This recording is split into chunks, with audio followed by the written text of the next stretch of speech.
She only asked for a blanket, but the flight attendant looked her up and down and said no. Cold words, cold heart. What she didn't know? That woman's daughter was sitting just a few rows behind, and she owns the airline. Before we start the story, comment below where in the world you're watching from today. And if you like stories like this, don't forget to subscribe for more and turn on the notification bell so you never miss an upcoming story. Margaret stepped onto the plane slowly, holding her worn leather purse in one hand and a small carry-on in the other. Her steps were careful, her posture graceful, though her eyes showed signs of age and long journeys. Her coat was buttoned neatly up to her neck, but the chill in the cabin still made her fingers curl tighter around the strap of her bag. She paused at seat 2A, glanced at her ticket, then sat down gently. The seat felt soft, the space wide, the quiet comfort of first class. She placed her bag beneath the seat in front of her and folded her hands on her lap, trying to settle in. Near the front of the cabin, the lead flight attendant, Brooke, watched from her post. She had a sharp uniform, polished shoes, and a face that always seemed to carry a shadow of impatience. Her eyes moved across the cabin until they landed on Margaret. Older, black, quiet, and alone. Brooke's gaze lingered, her expression unreadable. She tilted her head slightly as if something didn't fit. But she said nothing. Not yet. Margaret leaned back, pulled the thin blanket from the seat, and unfolded it across her knees. It barely reached. The cold air brushed against her ankles. She hesitated for a moment, then pressed the service button. It lit up with a soft ding. She waited, eyes still on her lap. Brooke arrived with a tight smile. Yes? Her voice was polite but cold. Margaret looked up with a small nod. Sorry to bother you. It's a little cold. Could I have an extra blanket, please? Brooke stared at her for half a second longer than necessary. We only give one per passenger, she said simply, then turned away before Margaret could say anything more. The older woman watched her walk down the aisle, her hands still folded neatly in her lap. She didn't sigh, didn't roll her eyes, didn't press the button again. She simply sat back and looked out the window. Across the aisle, a man in a dark gray suit, Grant, looked up from his phone. He'd seen what just happened, and for a moment his jaw tightened, but he said nothing. He lowered his eyes and tapped the screen again, pretending to scroll. 2 rows behind Margaret, someone else had been watching. Delilah, young, confident, dressed in black slacks and a cream blouse, her hair tied back into a low bun. She had a tablet in one hand, a phone in the other. She hadn't looked away once since Margaret asked for that blanket, and now her thumb moved quickly over the screen. A message was sent. No emotion crossed her face. She just set the phone face down on the tray in front of her and stared straight ahead.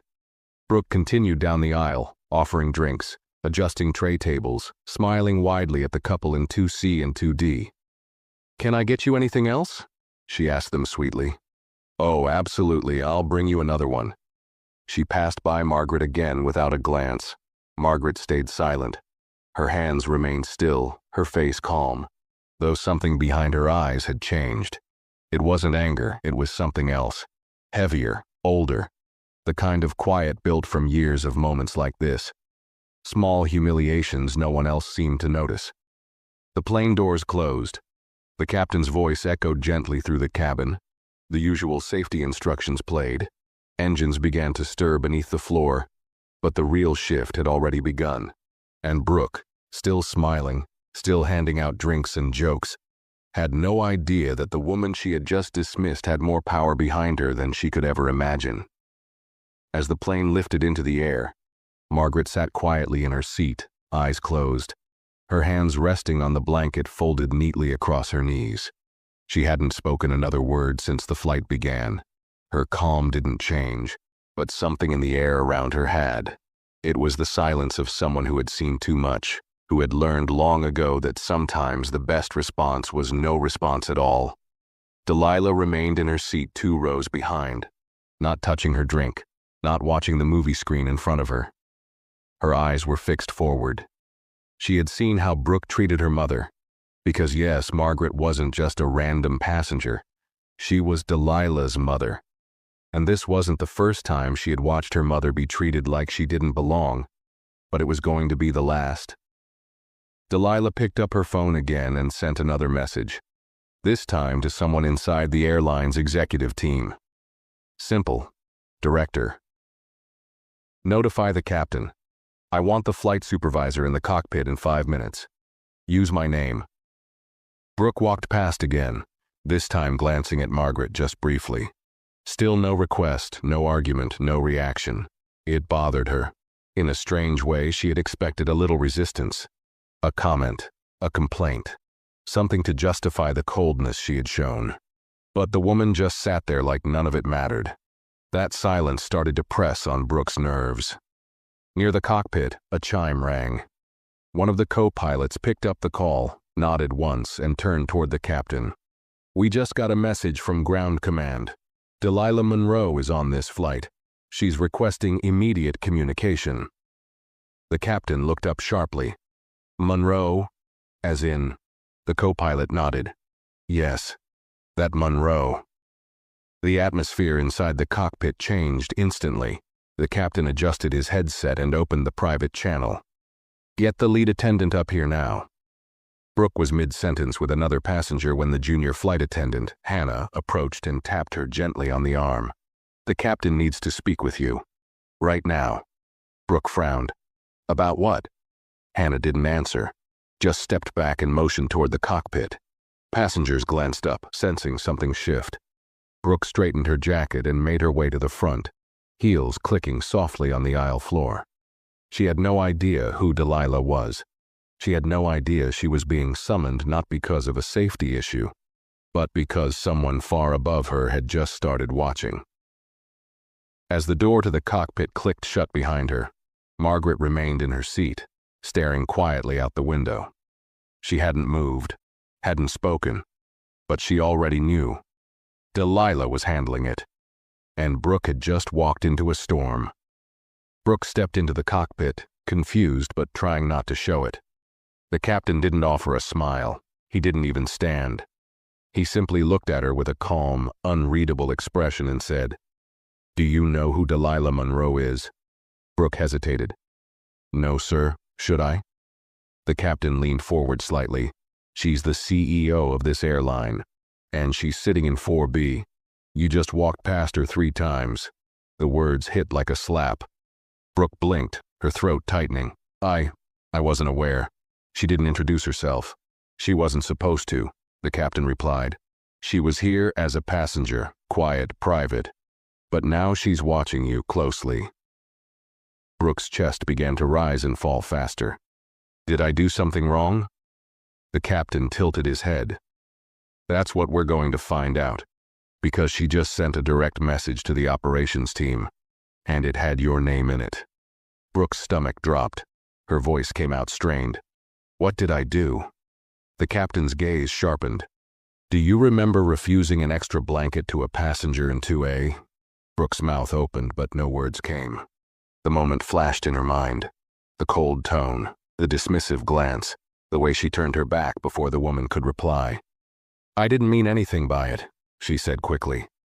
It's just policy. No, it's not, the captain cut in.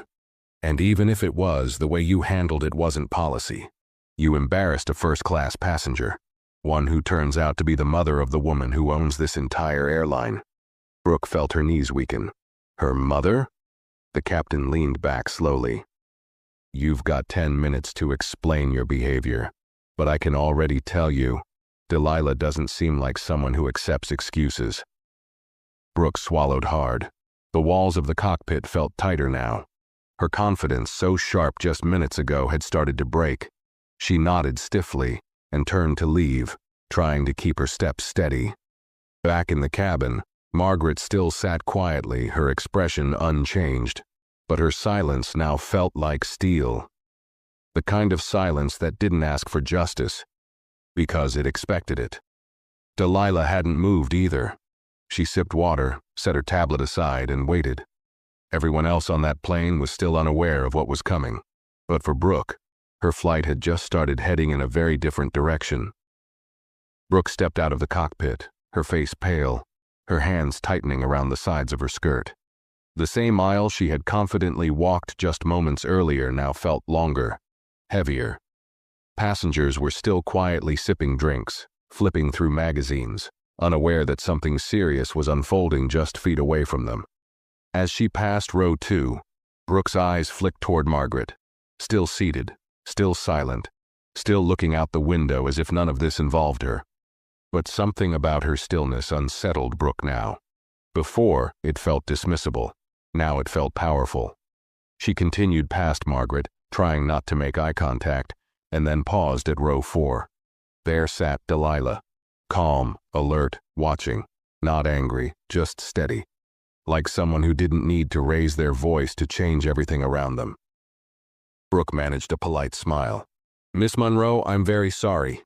I didn't know—" Delilah held up one hand just slightly. "Sit down," she said quietly. Brooke blinked. I'm still on duty, ma'am." Delilah didn't raise her voice. "I said sit down."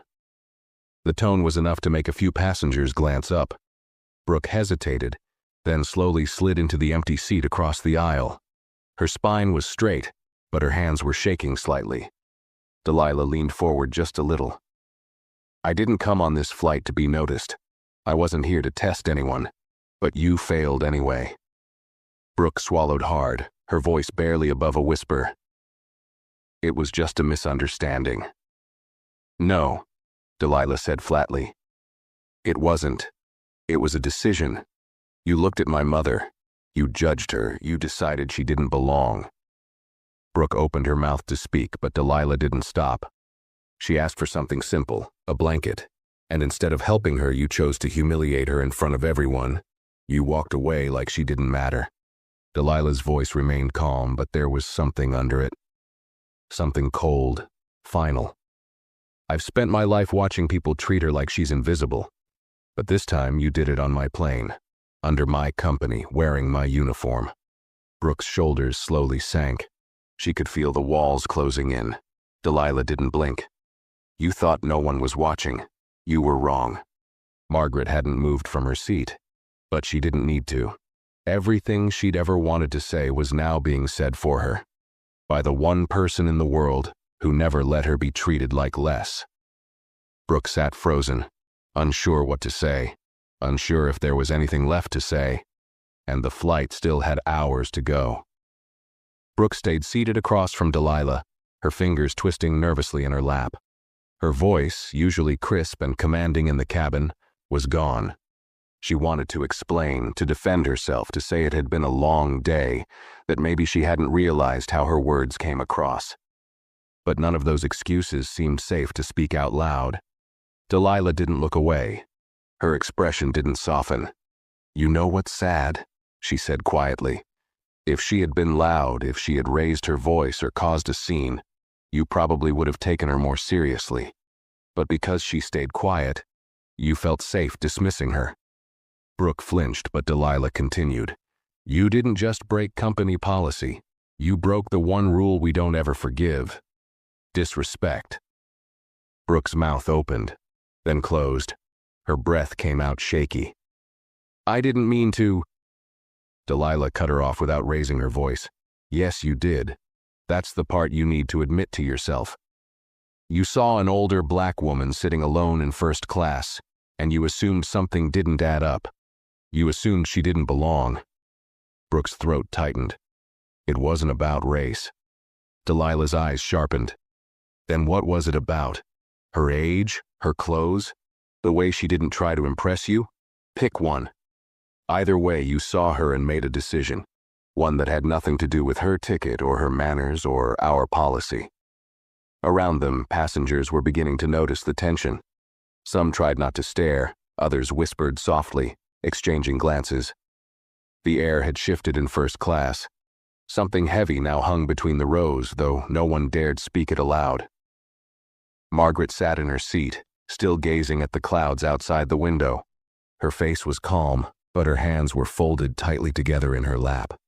She could hear the quiet exchange between her daughter and the flight attendant, and though she said nothing, she knew every word was landing exactly where it needed to. Brooke leaned forward slightly, her voice trembling. "Please, I've worked for this airline for almost 9 years. I've had perfect evaluations. I've trained new staff. I've never been written up." Delilah nodded slowly. "And you thought that would protect you?" Brooke looked away. Delilah didn't. "That's the problem," she said. "You believed you were above consequences. You believed that kindness was optional. That policy could be used to cover bias." Brooke's lip quivered slightly. "I can apologize to her." "You should," Delilah said, "but not because you want to fix this. Not because you're trying to keep your job. You should apologize because you were wrong. And you should know, an apology doesn't cancel consequences." Brooke looked down, her voice barely a whisper. "Are you firing me?" Delilah leaned back in her seat. "Not yet, but the flight isn't over." Then she stood and walked down the aisle, leaving Brooke sitting there, small, quiet, and for the first time in years, powerless. Passengers watched Delilah pass, unsure exactly who she was, but sensing clearly that the balance of control in the cabin had shifted. She stopped at her mother's seat, placed a hand gently on her shoulder, and spoke softly. Margaret turned, looked at her daughter, and gave her the smallest nod, a signal between them, filled with unspoken understanding, and then Delilah returned to her seat. Brooke remained still, frozen in the same place, staring ahead at nothing, as the sound of the engines hummed beneath the rising tension in the air. What she didn't know, what she hadn't realized yet, was that this was just the beginning of her fall. The cabin settled into an uncomfortable quiet. Passengers shifted in their seats, pretending to read or watch movies, but their attention kept drifting to the front of the plane. Everyone had felt it. The cold shift in the air, the heavy silence after Delilah walked away. Something serious had happened, and though no one knew the full story, they knew enough to stay silent and pay attention. Brooke remained seated across from where Delilah had been. Her shoulders were stiff, her jaw clenched. Her hands rested on her knees, but the tension in her fingers made them shake slightly. She wasn't used to sitting. She was used to moving, giving instructions, controlling the rhythm of the flight. But now, she sat like a passenger without purpose, waiting for something she couldn't control. The junior attendant, Hannah, peeked down the aisle from the galley. She looked unsure whether to approach or stay back. She had seen Brooke run that cabin with confidence and control, and now she watched her shrink into herself, nervous and still. Hannah slowly walked forward and leaned down near her. "Are you okay?" she asked softly. Brooke didn't answer right away. She blinked rapidly like she was trying to hold something in. "Do you know who she is?" she finally whispered. Hannah nodded. "Delilah Monroe. I didn't recognize her at first, but I do now." Brooke exhaled slowly. "I didn't know. I just thought she was another passenger." "She is a passenger," Hannah said, "and so is her mother." Brooke's face tightened. "It was just a blanket. I didn't think—" "You didn't think she mattered," Hannah said, her voice quiet but sharp. Then she straightened and walked away, leaving Brooke with the sting of those words hanging in the air. Back in her seat, Delilah scrolled through her messages. A notification popped up, a report from the ground team confirming the incident had been logged. She replied with a simple instruction: "Wait until landing. I'll decide then." She didn't look angry. In fact, she looked calm, composed, but that was the part that terrified people the most. Delilah didn't shout. She didn't threaten. She simply watched, remembered, and acted when it mattered. And everyone who had worked in the airline long enough knew, when Delilah got involved, things didn't end quietly. Margaret shifted slightly in her seat, pulling the blanket up to her waist again. She wasn't cold anymore. Not because the cabin had warmed, but because she could feel her daughter's presence behind her. A quiet shield. She didn't look back. She didn't need to. Across the aisle, the man in the gray suit, Grant, had stopped pretending to read. He watched Brooke from over his glasses. He had seen it all. The refusal, the way she turned her back on the older woman. And now, the result of that mistake unfolding in silence. He reached down and turned off the screen in front of him. Whatever movie he had picked wasn't going to be more interesting than what was happening right here. Brooke finally stood up, moving stiffly toward the front galley, trying to collect herself. She passed by Margaret, and for the first time their eyes met. Brooke hesitated. Her mouth opened slightly like she wanted to speak. But Margaret's gaze was steady, not angry, not hurt, but disappointed in a way that made Brooke's chest tighten. She looked away and kept walking. In the galley, she splashed cold water on her face from a bottle, trying to calm her nerves. Her hands trembled. This wasn't supposed to happen. She had been with the airline for almost a decade. She had memorized policies, trained new crew members, earned seniority. One mistake, one moment of coldness, and it was all slipping out of her hands. She looked down the aisle toward Delilah, who was now sipping water and reading from a folder in her lap. Calm, quiet, untouched by the storm she had already started. Brooke turned away, her heart pounding harder than it had in years. She had seen other crew members removed before. She had reported some herself, but this time she was the one being watched, judged, measured. And she knew. She didn't measure up. The flight wasn't halfway through. The seatbelt sign was off.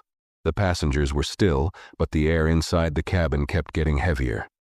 Brooke leaned against the wall of the galley and closed her eyes. Because now she understood the truth. This wasn't just a mistake.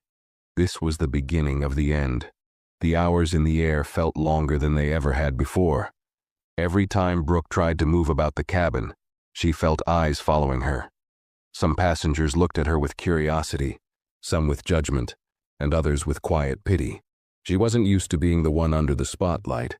Normally, she was the one correcting others, reminding them of protocol, keeping things in order. But now, she walked with forced calm, her hands clasped behind her back, her throat dry every time she passed row 2. Margaret hadn't said a single word since boarding. She hadn't touched the call button again. She just sat with her hands folded, her eyes drifting between the window and the seat in front of her. But she knew. She knew the effect her silence was having. It was louder than any complaint could have been. Her dignity hadn't moved. Her quiet had power, and now the entire crew was feeling it. Back in row 4, Delilah closed the folder on her lap and placed it carefully inside her carry-on. Her phone vibrated once. She checked the screen. A message from her assistant. Operations ready to receive report after landing. We're standing by. She didn't reply. She just locked the screen and placed the phone face down again. Delilah's eyes moved slowly over the cabin. She saw the nervous glances, the forced small talk, the way some passengers were pretending not to notice what was happening. But she also saw the change, the small, subtle shift. People who had ignored her mother earlier were now seeing her, not just as an older woman in a coat, but as someone who had been wronged. Grant, the man in the gray suit, stood and walked toward the lavatory. As he passed Margaret's row, he paused. Then he turned slightly and said in a quiet voice, "If you ever need another blanket, ma'am, I'd be happy to give you mine." He smiled, kind but awkward. Margaret looked at him, gave a slight nod, then turned back to the window. It wasn't much, but it was something. A small act of respect. And for a moment, Grant looked like he was ashamed it had taken him this long to say it. Meanwhile, in the rear galley, Brooke stood frozen, staring at the intercom button above her. She wanted to call the captain again. She wanted to explain, to ask for help, to fix something before it all collapsed. But she knew it was too late. The message had already gone above her. Her name had been spoken by someone whose name carried more weight than anything in the crew manual.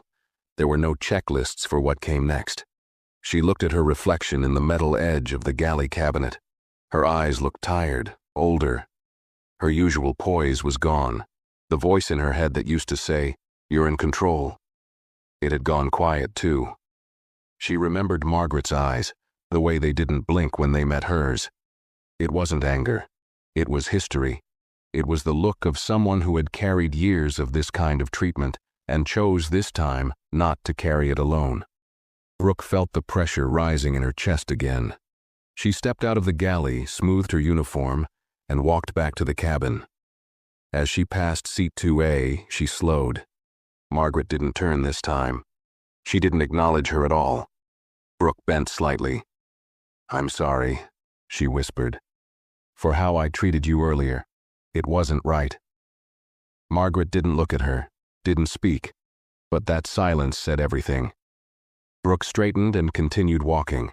It was the kind of silence that didn't need to forgive, the kind that didn't owe her anything. Delilah watched from her seat. She had seen it, the half apology, the quiet discomfort, the way her mother didn't respond. And she knew what it meant. Margaret didn't want revenge. She wasn't here to embarrass anyone. She had lived through worse. But Delilah, she had built an empire to make sure no one like her mother would ever have to live through it again. And now that empire was watching. The plane continued to cruise at 35,000 feet, but Brooke felt like she was falling. Each step she took toward the back of the cabin pulled her further from the job she had once loved, from the person she had once believed herself to be. Passengers returned to their routines, but something had changed permanently in that cabin. Everyone could feel it, and Brooke, for the first time, had no idea what would be waiting for her once the wheels touched the ground.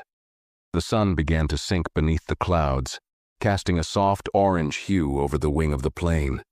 The gentle shift in light made the cabin seem quieter, almost frozen in time. Meal trays were cleared, cabin lights were dimmed. The usual chatter had faded to a hush, but the tension remained, silent, pressing, just beneath the surface. Brooke sat alone in the crew jump seat near the rear of the plane. She had been told to remove herself from passenger service for the remainder of the flight. It wasn't a suggestion. It was a quiet order passed down from the captain after his second call with operations. Her headset had been taken, her access to announcements revoked. She was still in uniform, but she wasn't part of the crew anymore. Not really. She kept her eyes low, watching the floor beneath her feet as if answers might appear there. Her fingers trembled slightly, but she kept folding them tightly together in her lap, as if she could hide the panic bubbling inside. A few hours ago, she had felt untouchable. Senior crew, years of experience, recognition from management. She was the one who others came to for guidance. Now, no one even looked at her. Across the cabin, Delilah remained calm. Her face was unreadable. She glanced at her mother now and then, the way Margaret sat with her chin lifted, her hands neatly clasped, not a hint of stress in her expression. Margaret hadn't said a word to her. She didn't need to. Delilah had seen everything she needed to in that short interaction with Brooke, and Margaret's silence carried more weight than any speech could have. Margaret wasn't a fragile woman. She had raised children during times when people like her were told they didn't belong in rooms they had earned. She had worked long hours, taken long buses, been talked down to, overlooked, and ignored. But she had never bowed her head. Not then. Not now. Delilah checked her phone again. Another update from her assistant. HR has flagged the incident. Legal is preparing an internal report. Want us to loop in media relations? She didn't respond. Not yet. She had already made her decision. But she wasn't going to speak it through a screen. The captain's voice came over the intercom. "Ladies and gentlemen, we'll be beginning our descent shortly. Please fasten your seatbelts and ensure your tray tables are up." A few passengers stirred, stretching, adjusting their seats, the usual signs of a flight nearing its end. But for Brooke, that announcement wasn't routine. It was a warning. In the back of the plane, she could feel the shift. Something final was coming. She had been through landings hundreds of times, but this one felt different. Her career, her reputation, everything she had built. It was hanging in the balance. And she had no control anymore. Hannah walked past her without stopping. No eye contact, no conversation, just quiet distance. Brooke had once trained her, taught her how to handle difficult passengers, corrected her uniform when it was wrinkled. But now, Hannah moved like Brooke didn't exist, and maybe she didn't. Not in the eyes of the company anymore. Back in row 2, Margaret calmly buckled her seatbelt. She smoothed the edge of her coat and took a deep breath, her face still serene. She had always handled people like Brooke with grace, never giving them the satisfaction of seeing her hurt. But this time, something was different. This time, her daughter had power. Delilah leaned forward, fastening her own seatbelt, then glanced at the forward galley. 2 uniformed ground staff had just stepped into the cabin from the jet bridge, visible through the tiny window in the locked door. They weren't there for routine work. She knew why they had come. She looked toward the rear of the plane where Brooke sat, unaware of who was waiting beyond that door. Still staring at the floor, still hoping that maybe, just maybe, she could talk her way out of it. But Delilah knew better. This wasn't about revenge, it was about accountability. And the moment the wheels hit the ground, everything Brooke thought she still had would be taken from her, just like she tried to take someone's dignity without saying a single cruel word. The plane dipped lower. The cabin rumbled softly. And Brooke closed her eyes, not from exhaustion, but because she knew something was coming. Something she couldn't stop. The landing gear lowered with a low mechanical hum, and the cabin filled with that familiar soft vibration as the aircraft began its final descent. But for Brooke, each shift of the engine felt like a countdown. The sound that once signaled routine was now the drumbeat to the end of something she couldn't get back. She sat frozen in her jump seat, belt fastened tight, hands clenched in her lap. Her gaze stayed fixed on the bulkhead wall in front of her, but her thoughts were spinning so fast she couldn't hold on to any one of them. Her mouth was dry. Her chest felt tight. She had run through a dozen versions of what she would say once the plane landed, but none of them seemed strong enough to change what was already in motion. The captain's voice came back, calm and professional. "Welcome, everyone, to our destination. Local time is 6:42 p.m. For your safety, please remain seated until the seatbelt sign has been turned off. On behalf of our crew, thank you for flying with us." The plane touched down with a soft jolt. Passengers gave the usual half-hearted claps. A few stretched, some pulled out their phones. But unlike most flights, no one stood up right away. There was something in the air, thick, still, charged. In first class, Margaret remained perfectly still, hands folded over her purse, gaze straight ahead. She wasn't rushing to deplane. She wasn't even looking at her daughter. She just sat, proud and silent, as if she already knew what would happen next. Delilah unlocked her seatbelt and stood slowly. She didn't rush to grab her things. Instead, she pulled out her phone and sent one final message. Then she placed it in her pocket, turned slightly, and waited. The front door of the aircraft opened with a sharp click. The air from the jet bridge felt cooler, brisk, fresh. But what entered next made the whole cabin still. 2 ground operations officers stepped aboard. Both wore dark jackets with airline credentials clipped at the chest. Behind them stood a woman in a gray blazer holding a folder, and a security officer in plain clothes. Their steps were firm, deliberate, practiced. Not a single sound came from the first-class cabin as passengers watched them enter. Hannah looked toward the back of the plane where Brooke sat. She didn't say anything. She didn't have to. The silence between crew members now carried more than any announcement could. The uniformed officers walked directly toward the rear without glancing at anyone else. Passengers parted slightly as they passed, some shifting to the side, others pretending to be focused on overhead bins, but their eyes kept flicking back. When they reached Brooke, she didn't look surprised. She looked defeated. Slowly, she stood, straightened her uniform with trembling hands, and nodded without being asked. The woman in the blazer spoke first, her voice low but firm. "Miss Carter, you're being escorted to the operations office for review of an incident that occurred during this flight. Please bring your personal belongings." Brooke swallowed, her voice caught.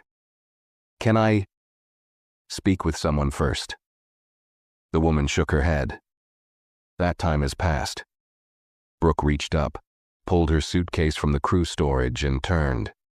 She walked the length of the cabin slowly, aware of every eye that followed her. No one whispered now. No one offered her a kind smile. There was no pretending anymore. Her removal was happening in full view. As she passed Margaret's row, she hesitated. Her eyes landed on the older woman for just a second. She opened her mouth, maybe to apologize again, maybe to explain. But Margaret didn't even glance at her. She continued staring ahead, hands still folded, face still calm. That silence once again cut sharper than anything Brooke had ever felt. Brooke turned her head and kept walking. The weight of the moment crushed down on her shoulders with every step. Delilah stood near the front, arms folded. She didn't smirk, she didn't gloat. She simply nodded at the woman leading the escort, then stepped aside. Brooke paused just for a second, facing Delilah now, the woman whose name she hadn't known, whose face she had passed without notice. Now, she would never forget it. "I didn't know," Brooke whispered. Delilah looked at her without blinking. "That's the problem." Brooke felt her throat tighten. Her hands trembled as she followed the officers down the jet bridge, her steps heavy and slow. The door closed behind them. The remaining passengers exhaled, some quietly murmuring. The tension hadn't left, but now it had somewhere to go. Margaret finally turned toward her daughter and gave her a quiet look. Not proud, not relieved, just understood. Delilah gave a slight nod and sat back down. Outside the plane, Brooke walked the long hallway toward a private terminal door. No passengers followed. No crew walked beside her. It was just her, and the silence she had created for herself. She could still feel the plane behind her, the quiet judgment of people she didn't know, the silence of the one woman she couldn't forget. And she knew, even without hearing it said, that her life was about to change forever. Not because someone powerful wanted revenge, but because someone quiet had finally been seen. The hallway outside the plane felt longer than it had ever been. Brooke walked slowly between the two ground security officers, the soft scuff of her shoes the only sound echoing off the sterile white walls. She didn't ask questions. She didn't try to explain. The words had dried up somewhere between the cabin and the gate, along with the last shreds of pride she was still holding onto. She thought of her last few flights, all the time she had taken command of difficult situations, solved passenger disputes, kept the crew in line, enforced the rules. She had always been the one in charge, the one who knew what to say. But now she was walking like a trainee who had failed her first test. And she hadn't failed because she didn't know the rules. She had failed because she thought she was above them. They reached a side corridor near the operations office, a quiet area away from the usual airport noise. A sign overhead read, "Crew access only." It wasn't a place passengers ever saw.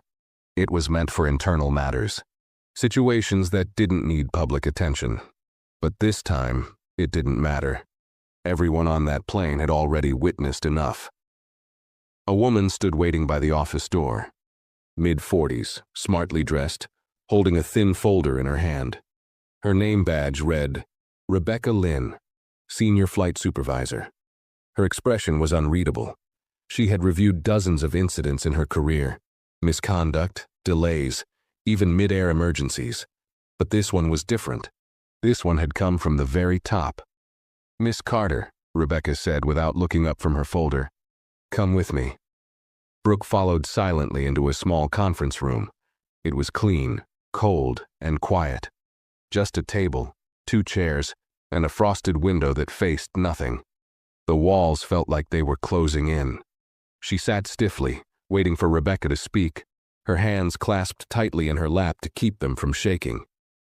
Rebecca sat down, opened the folder, and flipped through several pages. Then she looked up, her tone flat. "You've been with us how long?" "Almost 9 years," Brooke replied, her voice small. 9 years, Rebecca repeated, like she was measuring the weight of it. "No major write-ups, 3 internal awards, and senior status."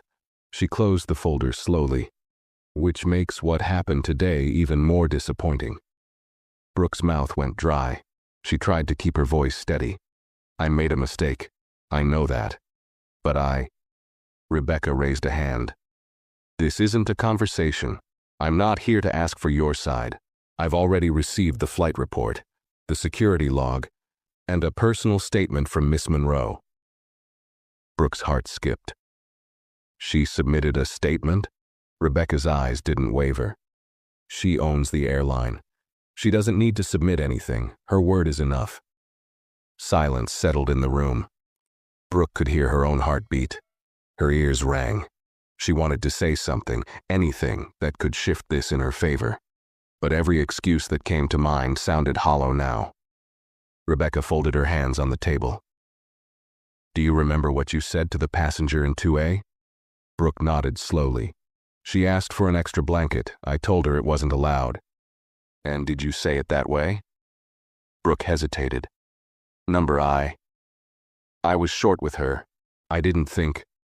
That's the problem, Rebecca said, her tone sharp now. You didn't think. You didn't stop to wonder why she asked. You didn't question whether you could make an exception.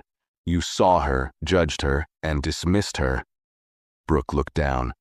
I didn't know she was related to anyone important. Rebecca stared at her for a long moment. And if she hadn't been? The question cut deeper than any lecture. Rebecca leaned forward slightly. You're not in this room because you embarrassed the owner's mother. You're in this room because you treated a passenger without kindness, without fairness, and without a second thought. The fact that she was connected to Delilah Monroe only made it visible. But even if she hadn't been, what you did would still be wrong. Brooke felt something shift in her chest, something sharp and painful. Because deep down she knew that was true. If Margaret had just been another elderly black woman traveling alone, she would have gone unnoticed. Her request dismissed, her discomfort ignored. And Brooke wouldn't have thought about it again. Rebecca reached for a final sheet of paper. This is your termination notice, effective immediately. You will not return to active flight duty. Your name is being added to the conduct watch list, and a permanent record of this incident will be shared with partner airlines. Brooke's lips parted slightly. So I'm done? Rebecca's answer was simple. Yes. The final word felt like the closing of a door, not just on her job, but on everything she had built over nearly a decade. She had climbed the ranks, earned trust, led teams, and in one careless moment she had thrown it all away. She reached for the pen and signed the form with a shaking hand. Rebecca took it back without another word. You'll be escorted to collect your belongings, she said, and then to the exit. Brooke nodded, eyes burning. Rebecca stood, opened the door, and motioned for the officers. Brooke followed them out, her head lowered, her hands limp at her sides. She passed familiar halls, familiar faces, some looking at her, some looking away. All of them knew. Her badge would be deactivated before she even left the building. Her name would be wiped from the internal roster, and every airline that mattered would already have her flagged. Not because she made a loud mistake, but because she made a quiet one that reflected something worse. That deep, silent belief that some people mattered less than others. And now she was no longer one of the people who mattered at all. The echo of Brooke's footsteps filled the staff hallway as she followed the two security officers toward the crew locker room. She had walked this path hundreds of times before, passing through these doors at the start of every shift. Badge swinging at her hip, uniform pressed to perfection, head held high. This time, her head was bowed, her arms hung heavy by her sides, and her footsteps dragged slightly, like each step took more effort than the last. She passed a group of junior crew members near the vending machines. They looked up when they saw her, their laughter fading into silence. One of them, a woman Brooke had once mentored during her first month on the job, gave a nervous nod of recognition. Brooke didn't return it. She couldn't. The shame in her chest pressed too hard against her ribs. Inside the locker room, her name was still on a small magnetic strip above her assigned unit. She opened it slowly, as if by moving gently, she could delay what was happening. Her extra uniform, flight log, crew guide, and the silver badge she had worn for nearly a decade all sat waiting, untouched. She reached in and picked up the badge. For a moment she just stared at it in her hand. The weight of it, the years it had represented, the authority it once gave her. She remembered the pride she'd felt the day she was promoted to senior flight attendant, the quiet celebration at the end of her shift, the email from her supervisor praising her calm in emergencies. She had built herself into someone important, someone respected, and now, in less than a day, it had all been erased. There were no tears. Not yet. Only silence.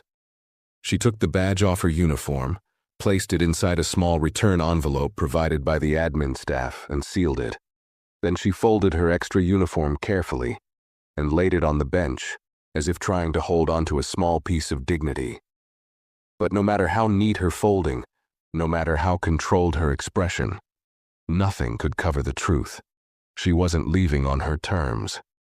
One of the officers stood near the exit, giving her space but not leaving her sight. This wasn't about suspicion. It was about process. And everyone was watching closely to make sure it was followed exactly. Brooke zipped her personal bag and took one last look at her locker before shutting it slowly.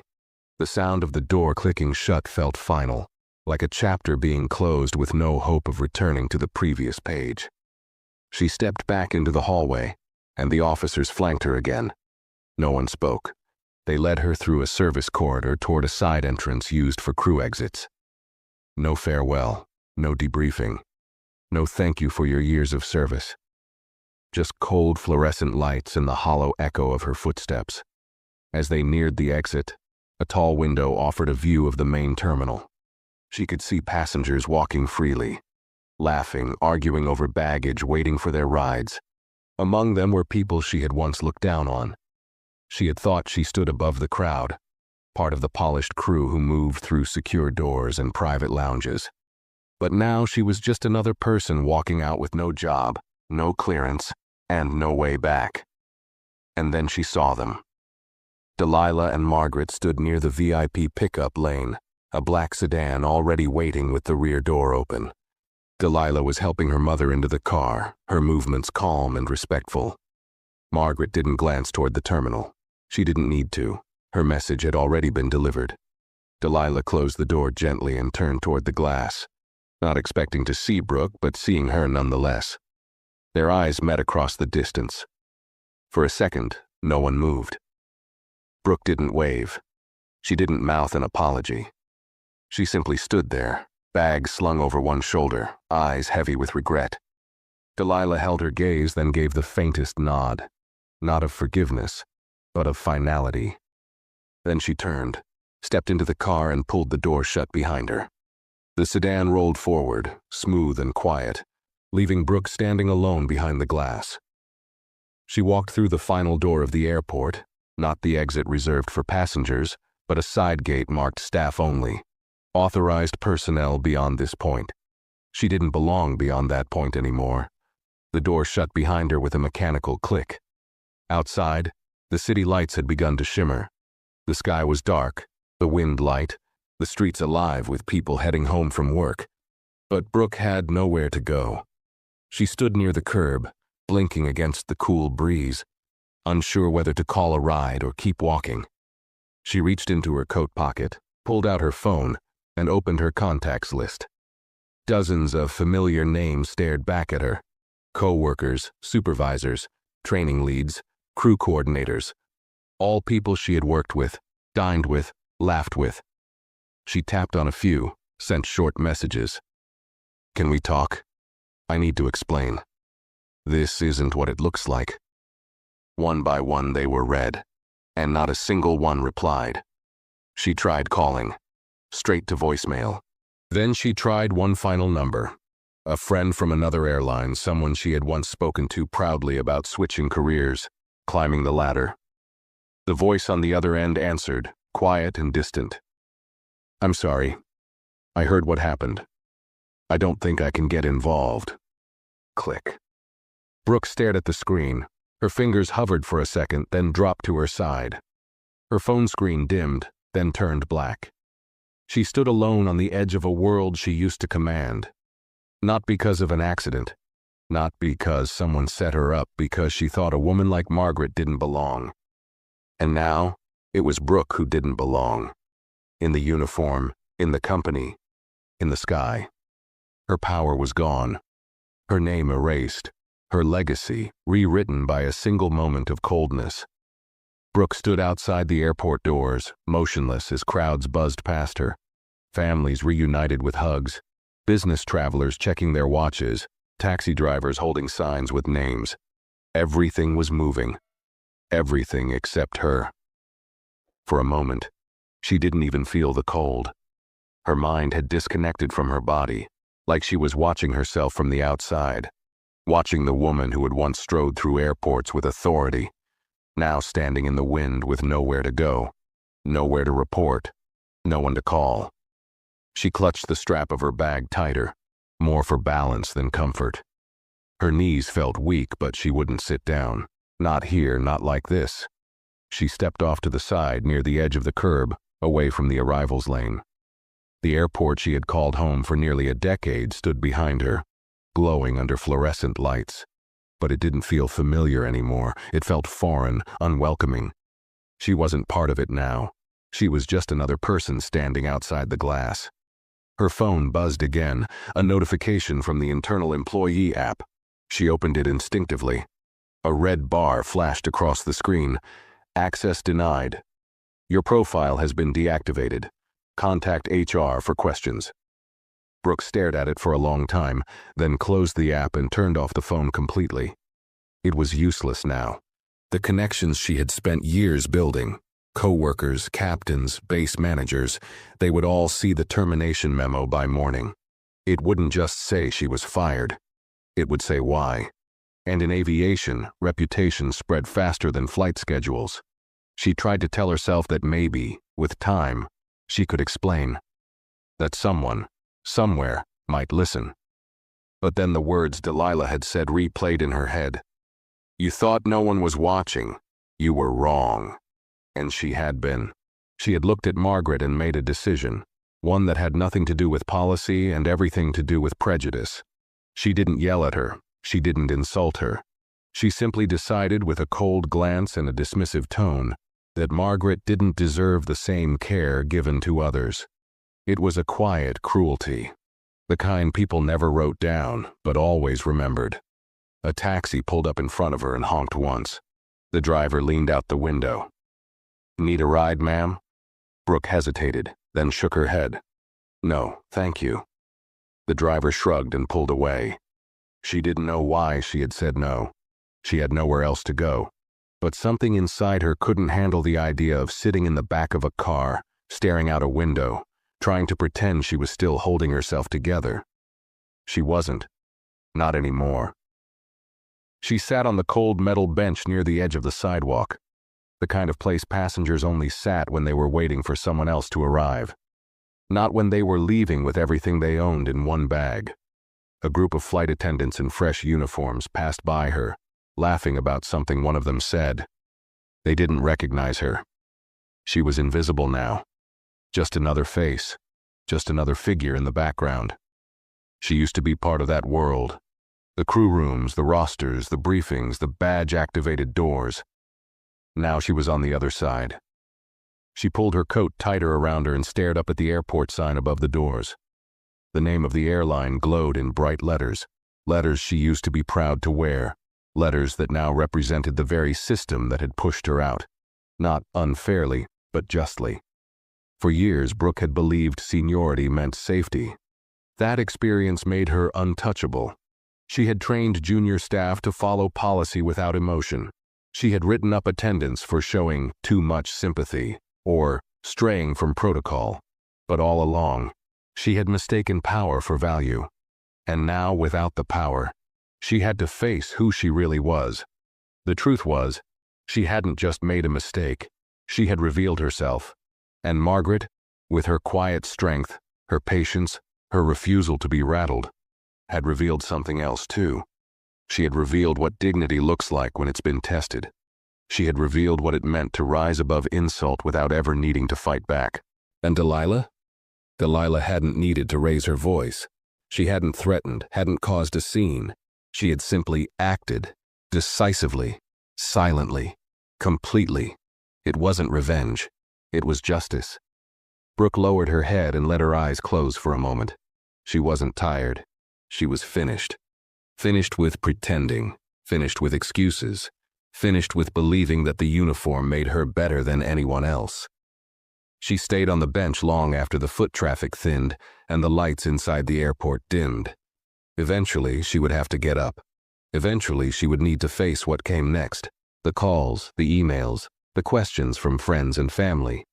But right now, she just sat in silence. Because for the first time in her life, there was nothing left to say. The hours melted into the cold pavement beneath her feet, the distant city lights flickering across the windshield of parked cars as the airport settled into its late-night rhythm. Fewer people passed now, mostly janitorial staff, red-eye passengers, and quiet crews beginning their graveyard shift. Brooke remained on the bench near the far curb, her bag resting at her side like a stranger's luggage. The ache in her lower back had grown sharper, and her hands were stiff from gripping the edge of the seat, but she didn't move. She couldn't. Not yet. Every part of her body screamed that she should go home, find warmth, call someone. But the truth was harsher than the wind cutting against her coat. She didn't know where home was anymore. Not in the emotional sense. The place she had anchored her identity for nearly 10 years had turned its back, and worse, it had been right to do so. For most of her adult life, Brooke had built herself inside that airport. She had given up weekends, holidays, relationships, all in the name of climbing the ranks. She didn't have children, didn't marry. She had traded those things for a sense of control, of value, that came with a pressed uniform and a full flight log. Her world had been structured, scheduled, predictable. And yet, none of that stopped it from collapsing in a single day.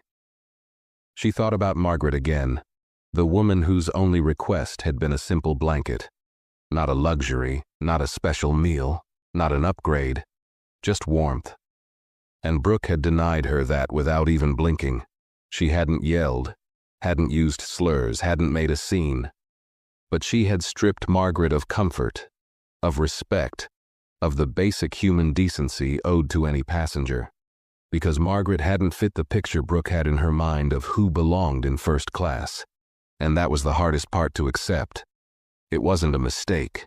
It was a choice. She hadn't recognized the quiet pain in Margaret's eyes, hadn't noticed the years behind her posture, the grace in her silence. She had seen a woman sitting in a seat she didn't expect to see her in, and made a snap judgment. And for that, she had paid a price she couldn't afford. Her phone, still powered off, remained in her coat pocket. She didn't want to turn it back on, not yet. She wasn't ready to see the fallout, the news that would surely spread across crew group chats, private messages, and internal memos. There was no damage control now. Her name was already sinking in the industry. A car pulled up to the curb, not a rideshare or a taxi, but a sleek black SUV.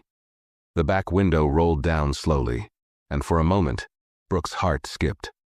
She sat up straighter, unsure why, unsure who. It was Delilah. She sat inside the car with the window down halfway, her face calm, eyes unreadable. She said nothing at first, just looked at Brooke. That same quiet, composed stare that had dismantled Brooke's defenses earlier without needing to shout. Brooke stood slowly, unsure whether to approach. Her lips parted slightly, but no words came. The cold air hung between them, filled with everything that had already been said. Delilah finally spoke. "You thought I was finished when you walked off that plane." Brooke swallowed hard. Her voice was barely a whisper. "I didn't expect to see you again." "I didn't plan to see you again," Delilah said. "But I needed to be sure." "Sure of what?" Brooke asked. Delilah's eyes narrowed slightly. "That you understood what really happened. That you don't just feel punished, but that you understand why." Brooke looked down. "I do." "Do you?"